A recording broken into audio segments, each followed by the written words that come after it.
پیارا پاکستان کے پیارے دوستو، السلام علیکم۔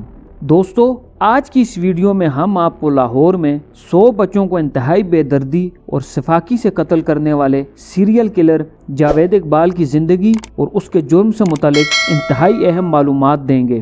جاوید اقبال کون تھا اور اس نے یہ سب کیوں کیا، یہ سب جاننے کے لیے ہمارے چینل کو سبسکرائب کر کے ویڈیو کو اینڈ تک ضرور دیکھیے گا۔ دوستو، یہ 30 دسمبر سن 1999 کی سرد رات تھی اور رات کے 8:45 بجے کا وقت تھا۔ ٹھیک اسی وقت لاہور کی ڈیوس روڈ پر جنگ اخبار کے دفتر کے سامنے ایک رکشہ رکتا ہے، جس میں سے بظاہر معذور نظر آنے والا ایک ادیڑ عمر آدمی اتر کر دفتر میں موجود پریس سٹاف کو بتاتا ہے کہ میں جاوید اقبال ہوں، 100 بچوں کا قاتل۔ یہ تعارف سنتے ہی وہاں چند لمحوں کے لیے بالکل سناٹا چھا گیا۔ اس انتہائی کمزور اور بوڑھے شخص کو دیکھ کر کوئی بھی یہ اندازہ نہیں لگا سکتا تھا کہ یہ وہی شفاق قاتل ہے جس کا چرچا گزشتہ 4 ہفتوں میں پاکستان سمیت پوری دنیا میں ہو رہا تھا، اور اب وہ اپنی ہی مرضی سے گرفتاری بھی دینے آ گیا۔ جاوید اقبال جنگ اخبار کے دفتر ہی گرفتاری دینے کیوں آیا؟ کیا واقعی اس نے 100 بچوں کو قتل کیا تھا یا معاملہ کچھ اور تھا؟ جاوید اقبال کی جانب سے اپنے جرم کی اطلاع سب سے پہلے کس کو دی گئی؟ کیا جاوید اقبال شہرت کا بھوکا ایک ذہنی مریض تھا یا پھر ایک شفاق قاتل؟ ان سارے سوالات کی تہ میں جانے سے پہلے ہم جاوید اقبال کے اس ماضی پر ایک نظر ڈالتے ہیں جس پر چل کر وہ پاکستان کا سب سے بے رحم سیریل کلر بنا۔ دوستو، جاوید اقبال کا تعلق ایک کھاتے پیتے گھرانے سے تھا۔ اس کے 4 بھائی اور 4 بہنیں تھیں۔ اپنے دیگر بہن بھائیوں کے برعکس جاوید بچپن سے ہی ضدی، جھگڑالو اور جنونی بچہ تھا۔ والدین سے ہر جائز ناجائز بات منواتا تھا۔ جاوید اقبال کو لے کر ان کے والد محمد علی بہت پریشان بھی رہتے تھے۔ جاوید کے ایک بھائی ضیاء الحق جو کہ ابھی بھی حیات ہیں، ان کے مطابق ان کے خاندان کے ایک بزرگ نے بچپن میں ہی جاوید کو دیکھ کر کہا تھا کہ جاوید اقبال نام پیدا کرے گا، چاہے نیک نامی میں کرے یا بدنامی میں۔ بقول ان کے جاوید کو بچپن سے ہی یہ شوق تھا کہ اس کا دنیا میں نام ہو۔ جاوید اقبال چھوٹے بچوں سے بہت پیار کرتا تھا۔ جاوید اقبال کے والد نے اسے شاد باد لاہور میں لوہے کے پائپ بنانے کے ایک چھوٹا سا کارخانہ لگا کر دیا تھا۔ جاوید اقبال مارکیٹ کا صدر بھی منتخب ہوا اور اس زمانے میں علاقے کا مجسٹریٹ اور AC بھی اس کے دفتر میں اس سے ملنے آتے تھے۔ اسی علاقے سے جاوید اقبال کی شخصیت کا ایک تاریخی باب بھی شروع ہوتا ہے۔ اپنے کارخانے میں کام کروانے یعنی لیبر کے لیے جاوید اقبال صرف 9 عمر بچوں کا ہی انتخاب کرتا تھا، لیکن وہ ان مزدور بچوں کا بہت خیال کرتا تھا۔ ان کے پرانے کپڑے اتروا کر نئے کپڑے اور نئے جوتے دیتا تھا۔ وہ ان بچوں پر ہزاروں روپے خرچ کرتا تھا، انہیں سیر کے لیے مری بھی لے جاتا تھا۔ چھوٹے بچوں کو متوجہ کرنے کے لیے جاوید اقبال نے کارخانے کے باہر سانپوں اور مچھلیوں کی دکان بھی کھول رکھی تھی اور علاقے کے بچے سارا دن اس کے گرد جمع رہتے تھے۔ مگر جاوید اقبال کی کام کرنے والے بچوں پر یہ توجہ صرف کاروباری حکمت عملی نہیں تھی۔ یہیں سے ہی پہلی مرتبہ سن 1990 میں اس پر بچوں کے ساتھ بدفعلی کا الزام لگا۔ معاملہ اس قدر سنگین ہو گیا تھا کہ اس کے خلاف شاد باد تھانے میں مقدمہ بھی درج ہوا، لیکن گرفتاری سے قبل جاوید فرار ہونے میں کامیاب ہو گیا۔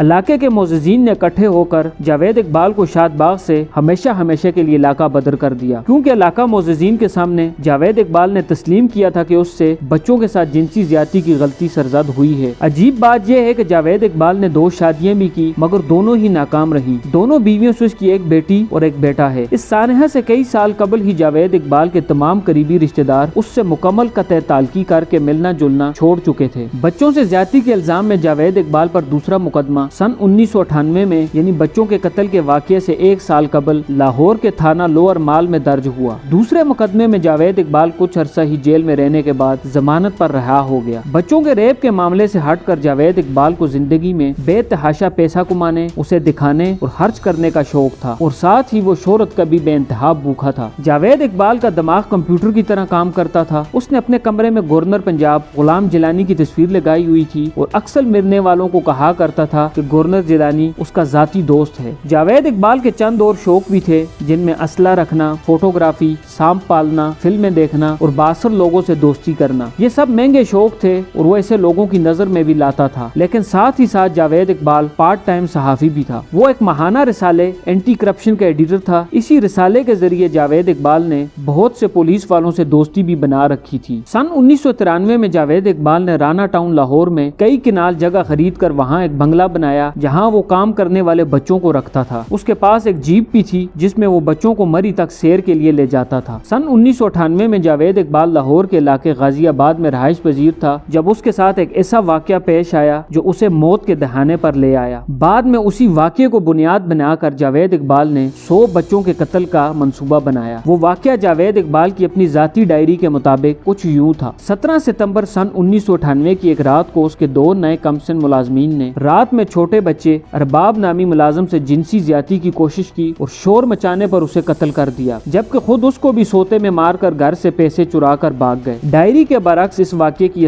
اصل حقیقت کچھ اور ہی تھی۔ جاوید کی سر کی ہڈیاں ٹوٹ گئی تھی اور اس کا بہت برا حال تھا۔ ڈاکٹروں نے کہا کہ بچنے کے بہت کم چانسز ہیں۔ اس واقعے کے بعد جاوید کا اتنا برا حال تھا کہ وہ کسی کو پہچانتا بھی نہیں تھا۔ کئی ماہ تک جاوید کا علاج ہوا جس کے دوران اس کی والدہ نے ہی اس کا خیال رکھا۔ جاوید زندہ تو بچ گیا لیکن اس کی زندگی بدل چکی تھی۔ اس کی جسمانی اور معاشی حالت دونوں ہی ابتر ہو چکے تھے۔ اس واقعے کے بعد جاوید نے سوچ لیا تھا کہ اس نے بدلہ لینا ہے اور ہر حال میں آوارہ، بے آسرا اور گھروں سے بھاگے ہوئے 100 بچوں کا قتل کرنا ہے۔ جاوید اقبال اس بدلے کی وجہ سے اس واقعے کے بعد پولیس کی بے حسی کے ساتھ ساتھ اپنی ماں کو پہنچنے والے دکھ کو قرار دیتا ہے۔ وہیں اس کیس میں جاوید اقبال کے وکیل دفاع فیصل نجیب کے مطابق جاوید اس واقعے کے بعد جنسی طور پر مکمل ناکارہ ہو چکا تھا۔ جاوید اقبال اس واقعے کے بعد 16B راوی روڈ لاہور کے اس مکان میں منتقل ہوا جہاں 9 بعد اس نے 100 بچوں کو انتہائی بے رحمی سے قتل کیا۔ اس کی والدہ بھی اس کے ہمراہ نئے گھر شفٹ ہوئی تھی۔ 100 بچوں کے قتل کے ارادے کو عملی جامہ پہنانے کے لیے نئے گھر منتقلی اس منصوبے کا پہلا قدم تھا۔ ڈائری کے ہی مطابق بچوں کے قتل کے سلسلے کا آغاز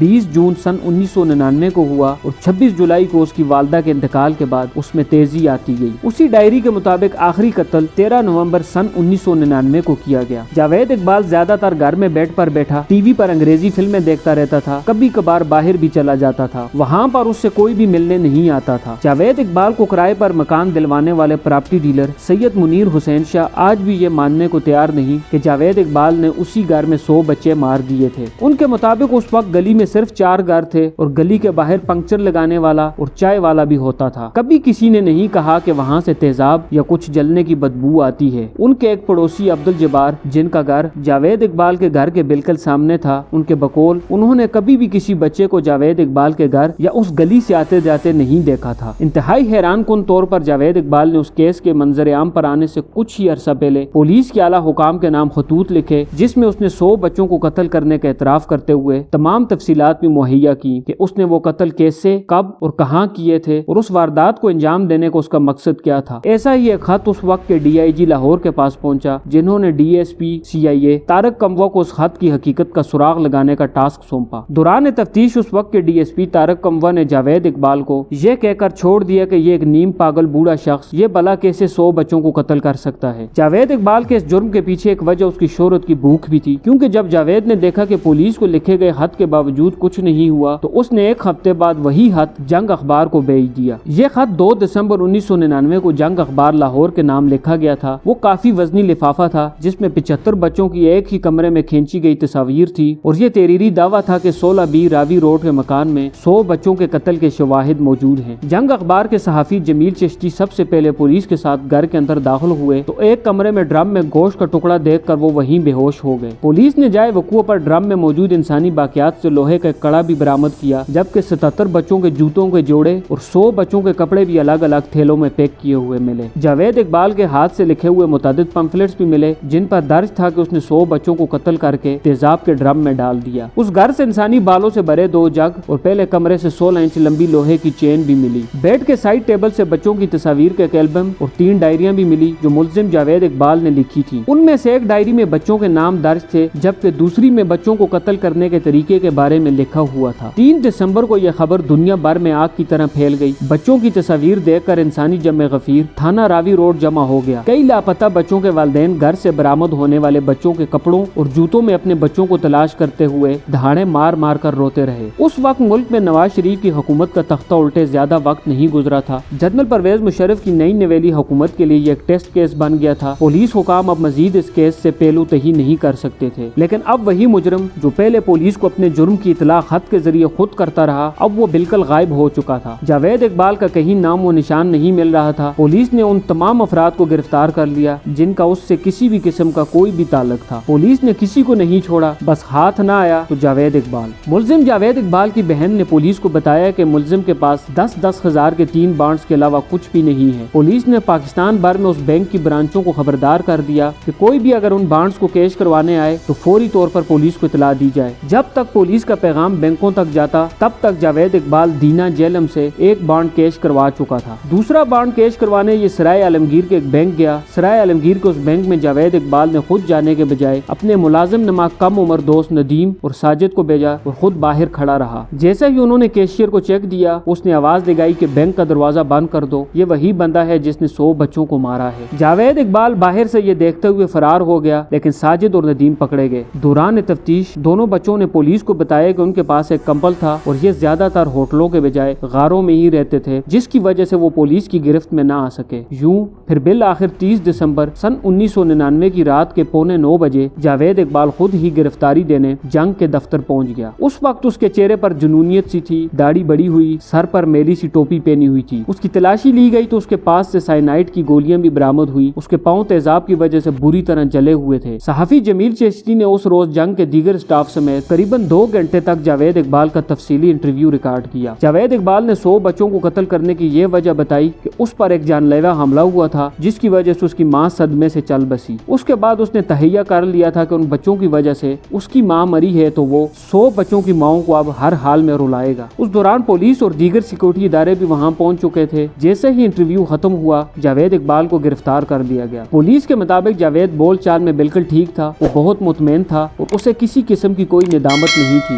دوران تفتیش اس نے بتایا کہ ایک کمرے میں اس نے ٹی وی اور بیڈ رکھا ہوا تھا، جہاں وہ بچوں کو نئے کپڑے دیتا تھا اور ان کو ٹی وی کے سامنے بٹھا کر خود بیڈ پر بیٹھ جاتا تھا۔ بچے ٹی وی دیکھ رہے ہوتے تھے تو اسی دوران ایک زنجیر کے ذریعے دونوں ہاتھوں سے ان کی گردن دبا کر تیزاب سے بھرے ڈرم میں بچوں کی لاش ڈال دیتا تھا اور ایک ہی دن میں ہی ان کا جسم گل جاتا تھا۔ ہر بچے کی تصویر اور گھر کا پتہ لے کر اپنی ڈائری میں نوٹ کر لیتا تھا۔ ابتدا میں اس کے پاس کیمرہ نہیں تھا، لیکن 43 بچوں کو قتل کرنے کے بعد اس نے کیمرے کا بندوبست بھی کر لیا، اسی لیے اس کے پاس صرف 57 بچوں کی ہی تصاویر موجود تھی۔ 8 فروری سن 2000 کو پولیس نے کیس کی تفتیش مکمل کر کے 4 ملزمان جن میں مرکزی ملزم جاوید اقبال کو مقرر کرتے ہوئے چالان مقامی عدالت میں جمع کروا دیا۔ لیکن یہاں کیس میں ایک اور موڑ آ چکا تھا۔ عدالت نے ملزمان پر 17 فروری سن 2000 کو فرد جرم عائد کی تو ملزمان نے صحت جرم سے ہی انکار کر دیا۔ جاوید اقبال اب یو ٹرن لیتے ہوئے تمام الزامات سے مکر گیا۔ جاوید اقبال نے دعویٰ کیا کہ اس نے کچھ انگریزی فلموں کی کہانی کو ملا کر ایک جھوٹی کہانی گڑی تھی، جس کا مقصد صرف اور صرف پولیس سسٹم میں خرابیوں کی نشاندہی کرنا اور گھروں سے بھاگے ہوئے بچوں کو اپنے پیاروں تک واپسی کو یقینی بنانا تھا۔ سچ کیا ہے اور جھوٹ کیا ہے، اب عدالت کے لیے یہ فیصلہ کرنا بہت مشکل ہو رہا تھا۔ دوسری طرف اس کیس میں مجرم جاوید اقبال کے وکیل ایڈوکیٹ فیصل چودھری کے مطابق وہ ڈسیبل یعنی معذور تھا اور بغیر سہارے کے چل بھی نہیں سکتا تھا، تو ایک معذور آدمی یہ سب کیسے کر سکتا ہے۔ ایک اور بات یہ ہے کہ خود پر ہونے والے جان لیوا حملے کے بعد وہ جنسی طور پر کمزور ہو چکا تھا، اس لیے جاوید اقبال پر بدفعلی کے الزام بالکل غلط اور سراسر جھوٹ ہے۔ فیصل نجیب کے بقول اصل کہانی یہ ہے کہ وہ بچوں کو لاتا تھا، ان کو نہلاتا تھا، ان کو اچھے کپڑے پہناتا تھا، ان کا آپس میں سیکس کرواتا تھا، کیونکہ خود تو وہ کمزور ہو چکا تھا، اور ویڈیو بناتا تھا اور صرف دیکھ کر ہی انجوائے کرتا تھا۔ جاوید اقبال نے یہ سب خود کو مشہور کرنے کے لیے کیا تھا۔ اس نے مجھے خود بتایا تھا کہ میں اپنے آپ کو مشہور کرنے کے لیے ایسا کر رہا ہوں تاکہ بعد میں ایک کتاب لکھوں اور اس سے پیسے کماؤں۔ ایک بوڑھے اور جسمانی طور پر انتہائی کمزور انسان کے لیے 3 مہینے میں 100 بچوں کو اغوا کرنا، ان سے بدفعلی کرنا، ان کا قتل کرنا، ان کی لاش اور اعضاء کو ٹھکانے لگانا ممکن ہی نہیں ہے۔ ایڈوکیٹ فیصل چودھری نے دعویٰ کیا کہ جاوید اقبال کے خلاف جھوٹے شواہد بنائے گئے تھے اور یہ سارا ڈرامہ ملک میں لگنے والے تازہ مارشل لا اور Nawaz Sharif high jacking case سے توجہ ہٹانے کے لیے رچایا گیا تھا۔ اس کیس کی وجہ سے لوگوں کی توجہ بڑھ گئی تھی، لیکن اس کیس میں سرکاری ڈاکٹر امتیاز احمد کی رپورٹ کے مطابق جاوید اقبال انفٹ نہیں تھا اور نہ ہی اس کو کسی قسم کی کوئی مردانہ کمزوری تھی۔ اس کیس کے اسپیشل پبلک پراسیکیوٹر اور ماہر قانون دان ایڈوکیٹ برہان معظم ملک نے جاوید اقبال کی شخصیت کے متعلق بات کرتے ہوئے بتایا کہ شکل سے جاوید اقبال معصوم نظر آتا تھا، لیکن انتہائی چالاک اور عیار شخص تھا۔ لوگ وقت سے فائدہ اٹھاتے ہیں، میں نے جاوید کو سیکنڈ سے فائدہ اٹھاتے ہوئے دیکھا۔ وہ کھیلتا تھا، ہمارے ساتھ تو کیا، وہ پولیس اور جج تک کے ساتھ کھیلتا تھا۔ وہ اپنی ہر پیشی پر جج سے مختلف قسم کے کھانوں کی فرمائشیں کرتا تھا اور جج صاحب اس کی ہر فرمائش پوری بھی کرتے تھے۔ کیس کا باقاعدہ ٹرائل شروع ہوا تو چند ہی ہفتوں کے اندر